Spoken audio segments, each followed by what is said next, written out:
Picture मध्ये कैद्याला फाशी देणारा जल्लाद बघितला असेल आणि फाशी द्यायच्या आधी तो कैद्याच्या कानात काहीतरी सांगतो हे सुद्धा बघितलं असेल, पण तो नक्की काय सांगत असेल? जो जल्लाद पहिल्यांदाच एखाद्या कैद्याला फाशी देतोय त्याच्या मनाची अवस्था कशी असेल? फाशीची दोरी जल्लादाला काही दिवस लोण्यात भिजत का ठेवावी लागते? एकदा फाशी दिलेल्या दोरीचं पुढं काय होतं? कैद्याला फाशी देताना तिथं कोण कोण उपस्थित असतं? मोठमोठ्या अतिरेक्यांना फाशी देणारे जल्लाद कोण असतात? त्यांना पगार किती असतो? फाशी देण्यासाठी जल्लादाची निवड कशी केली जाते? आणि सगळ्यात महत्त्वाचं म्हणजे दुसऱ्या माणसाला फाशी देणारा हा माणूस स्वतःचं आयुष्य कसं जगतो? जल्लादाला समाज किती हीन वागणूक देतो? त्याच्या कुटुंबावर याचा काय परिणाम पडतो? सगळ्याच प्रश्नांची उत्तरं मी तुम्हाला देणार आहे. त्याआधी चॅनलला सबस्क्राईब करा आणि व्हिडिओ शेवटपर्यंत नक्की बघा. सर्वात आधी तुम्हाला मी हे सांगते की पहिल्यांदाच फाशी देणाऱ्या व्यक्तीची काय हालत होत असेल. ही घटना आहे 1962 सालची. इस्रायल मधल्या एका तुरुंगात एक कैदी बंद होता. त्याचं नाव होतं ॲडॉल्फ. हा एवढा क्रूर होता की दुसऱ्या महायुद्धाच्या काळात त्याने ज्यू लोकांना निर्दयीपणे मारलं होतं. त्यासाठी न्यायालयाने त्याला फाशीची शिक्षा सुनावली होती. पण आता प्रश्न होता की त्याला फाशी देणार कोण?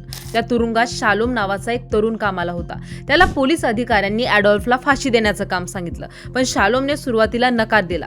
तेव्हा पोलिसांनी शालोमला ॲडॉल्फने लोकांवर केलेल्या अत्याचाराचे फोटो दाखवले.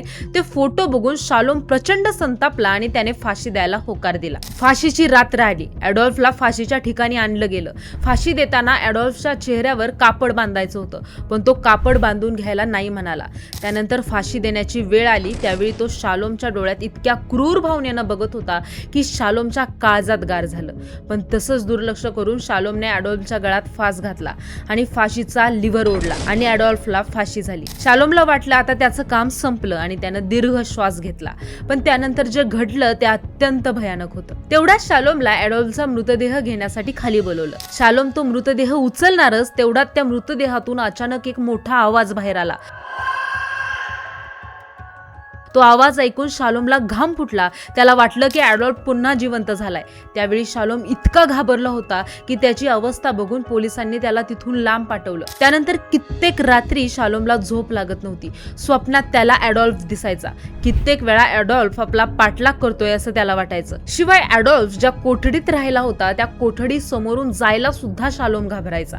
आता यावरून तुम्हाला लक्षात आलंच असेल की जल्लादाचं काम करणं हे किती अवघड आहे. आता बाकीच्या प्रश्नांची उत्तरं जाणून घेण्याआधी आपण हे बघूया की एखाद्या कैद्याला फाशी देण्याच्या दिवशी नेमकं काय काय घडतं आणि फाशीची तयारी कशी केली जाते. फाशीची तारीख ठरली की जेलमध्ये त्याची तयारी सुरू होते.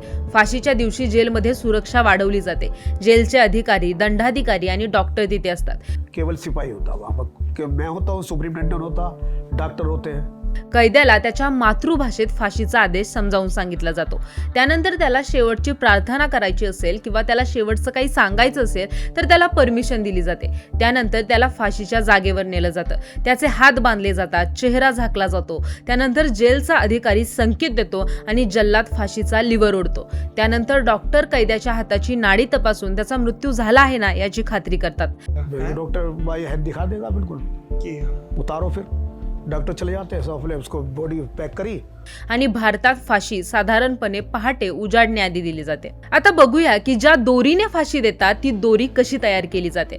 तर भारत सरकारच्या मॉडेल प्रिझन मॅन्युअल मध्ये याबद्दल माहिती दिलेली आहे. त्यानुसार दोरीची लांबी कैद्याच्या शरीराच्या मापानुसार ठरवली जाते. दोरीच्या फासाच्या भागाला मेन किंवा लोणी लावलं जातं जेणेकरून दोरी कैद्याच्या गळ्याला घट्ट आवळून बसेल. फाशीच्या आदल्या दिवशी दोरीची आणि फाशीच्या जागेची तपासणी केली जाते. दोरीची चाचणी केली जाते आणि काही अडचण आली तर वापरता याव्यात म्हणून अतिरिक्त दोऱ्या तयार ठेवल्या जातात. त्यानंतर फाशी दिलेली दोरी जाळली जाते असा अनेक जणांचा समज आहे. पण ही दोरी न जाळता किंवा न फेकून देता एका सुरक्षित ठिकाणी ठेवली जाते. तुम्ही बऱ्याच वेळा पिक्चर मध्ये बघितलं असेल की फाशी देण्याच्या आधी जल्लाद कैद्याच्या कानात काहीतरी बोलतो.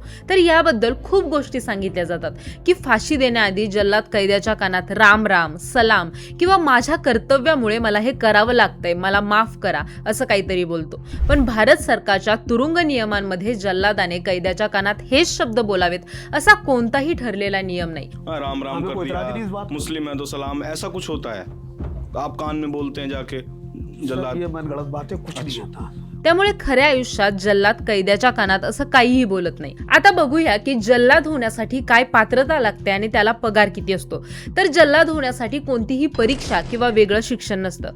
फाशी द्यायची गरज पडली की जेल प्रशासन योग्य माणसाची निवड करतं आणि त्याला या कामासाठी तयार करतं. काही वेळा जेल मधलाच कर्मचारी हे काम करतो. जसं की अजमल कसाबला फाशी देण्यासाठी येरवडा तुरुंगातील एका प्रशिक्षित कर्मचाऱ्याची निवड करण्यात आली होती. तर काही ठिकाणी पिढ्यानपिढ्या जल्लादाचं काम करणारी कुटुंब सुद्धा भारतात उपलब्ध आहेत. जसं की उत्तर प्रदेश मधला पवन जल्लाद, त्याचे वडील आणि आजोबा हेच काम करायचे. पवन यांनी एका इंटरव्ह्यू मध्ये सांगितलंय की त्यांचे आजोबा कल्लू यांनी इंदिरा गांधींच्या हत्येतील दोषींना फाशी दिली होती. जो कालू राम जी जो आपके दादा थे हैं जी जी हाँ, इंदिरा गांधी के हत्यारों को भी उन्होंने फांसी मेरे दी दादा थी, की दी थी 87 में. 87 में दी थी. आणि पवन यांनी स्वतः 2020 मध्ये झालेल्या निर्भया प्रकरणातील 4 दोषींना तिहार जेलमध्ये फाशी दिली होती. ये जो निर्भया के थे हत्यारे थे, इन्होंने थोड़ा बैरिक में ड्रामा किया था. उन्होंने बैरक में ड्रामा किया. क्या ड्रामा किया था? ड्रामा ये किया था कि मैं नहीं जा रहे अपने वकील से मिलाओ, मैं ये फिलहाल कहले अब समय नहीं है. पवन जल्लाद यांना त्यांच्या पगाराविषयी विचारलं तर ते सांगतात की एका फाशी मागे त्यांना 25,000 रुपये मिळतात आणि दर महिन्याला 5,000 रुपये मिळतात आणि आधी तर ही किंमत फार कमी मिळत होती.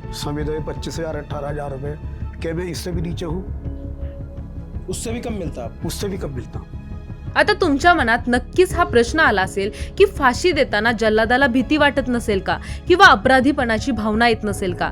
तर पवन जल्लादाप्रमाणे काही जल्लाद हे आपलं काम आणि कर्तव्य म्हणून पाहतात, तर काही जल्लादांच्या मनावर शालोम सारखा खोल परिणाम होतो. बरेच जल्लाद त्यांचं काम गुपित ठेवतात कारण हे काम कळाल्यानंतर लोक त्यांच्याकडे वेगळ्या नजरेने पाहू शकतात म्हणून. शालोमने तर तब्बल 30 वर्ष आपण ॲडॉल्फला फाशी दिली आहे हे गुपित ठेवलं होतं. शिवाय भारतात अनेक वर्ष फाशी होत नाही, त्यामुळे जल्लादाला सतत फाशी देण्याचे पैसेही मिळत नाहीत. त्यामुळे पवन जल्लादासारख्या लोकांना दुसरं काम करावं लागतं. जल्लाद आहे हे समजल्यावर लोक काम द्यायला पण तयार होत नाहीत. त्यामुळे कुठेतरी तुटपुंजा पैशावर काम करून घर चालवावं लागतं. काही कुटुंबांमध्ये तर हे काम पिढ्यानपिढ्या चालत असल्यामुळे त्यांना समाजात मान मिळत नाही आणि त्यांच्या सगळ्या कुटुंबाला या गोष्टीचा त्रास सहन करावा लागतो. त्यामुळे ज्या घरात पिढ्यानपिढ्या काम चालू आहे त्या घरात सुद्धा पुढच्या पिढीला हे काम करण्यासाठी विरोध केला जातो. याचं एक उदाहरण म्हणजे कोलकात्यातला नाटा मल्लिक. त्याच्या कुटुंबात अनेक पिढ्यांपासून फाशी देण्याचं काम चालत आलं होतं. नाटा मल्लिकच्या मृत्यूनंतर त्याचा नातू हे काम पुढे करणार होता, पण घरातल्या लोकांना त्याची काळजी वाटत होती. त्याने एवढ्या कमी वयात हे काम करू नये असं त्याच्या घरातल्या प्रत्येकाला वाटत होतं. पण एक गोष्ट नक्की आहे, जल्लाद म्हटलं की आपल्या डोळ्यासमोर एक भावना नसलेला माणूस उभा राहतो. पण एक गोष्ट लक्षात घेतली पाहिजे की जल्लाद हा सुद्धा माणूस आहे. त्यालाही भीती वाटू शकते, त्यालाही वाईट वाटू शकतं आणि त्यालाही आपल्या कामाचा त्रास होऊ शकतो. शिवाय दुसऱ्या माणसाला फाशी देण्याचं काम त्याच्या स्वतःच्या आयुष्यावर किती परिणाम करत असेल याचा विचार करून बघा. कारण आपण कुणाला तरी फाशी दिली आहे ही अपराधीपणाची भावना त्याच्याबरोबर आयुष्यभर राहते. त्यामुळेच मला असं वाटतं की जल्लादाचा खरा स्ट्रगल हा फाशी देणं नाही तर फाशी दिल्यानंतरचं आयुष्य जगण्यात आहे.